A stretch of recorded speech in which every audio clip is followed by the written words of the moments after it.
exposed to that in nature normally. And then in some of your talks, you say, I have a theory why that is, but then you don't go into the theory. So I would like to start there and understand, what is your theory for how they're able to, their head's exploding, that makes sense, like that's understood. But the fact that they can adapt to a phenomena that they were never previously exposed, like genetically given the hardware to adapt to it, and it's more like a biology software adaptation to that emergent phenomena in their environment.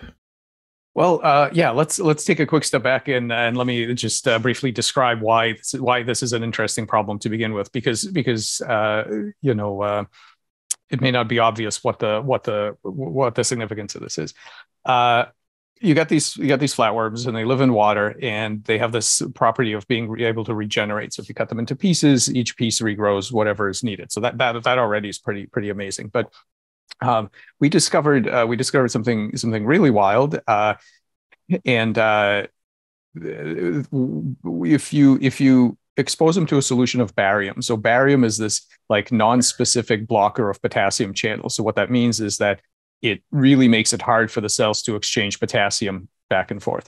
And many cells, including especially the neurons in the head of these planaria, really count on potassium flux across the cell surface to do their physiological business, to keep alive and so on.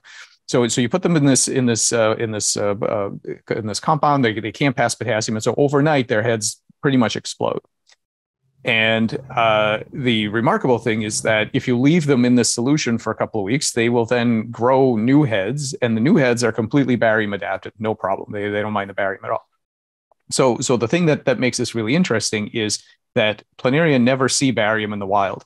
There are no barium deposits that planaria are evolutionarily have any kind of pressure to know what to do with.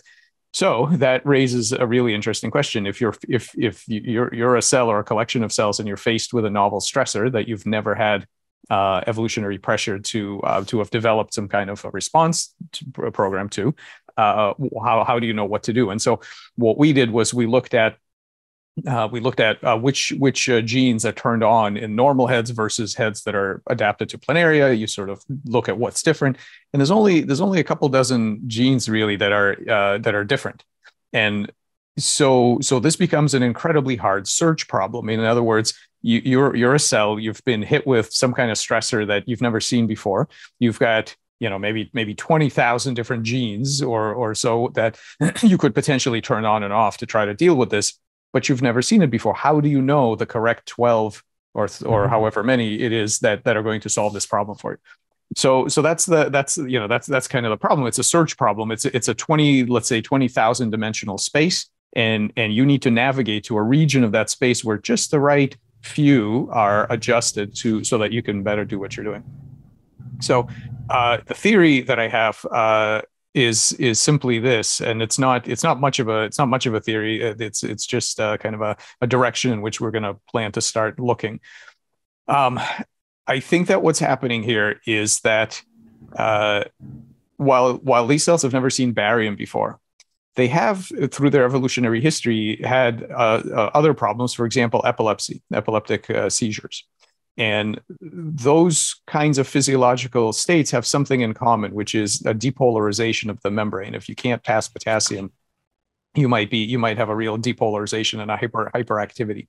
And so I see the ability of cells to solve this problem as a kind of generalization. Basically, what they're doing is they're generalizing from problems that they do know how to deal with to this entirely new problem that is different but has some common features.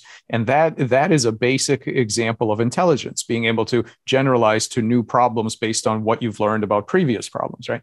So I suspect that, and I've done a lot of work and a lot of sort of writing about this idea of basal cognition, this idea that all kinds of cells and tissues and molecular networks and all sorts of unconventional substrates have some degree of intelligence, meaning problem solving and learning and things like that. I think what we're looking at is the ability of tissues to navigate physiological and gene expression spaces in a way that encompasses learning from experience and specifically generalization. So taking what you already know and using it as a policy for navigating a new space, the space towards where you want to be in a new stress.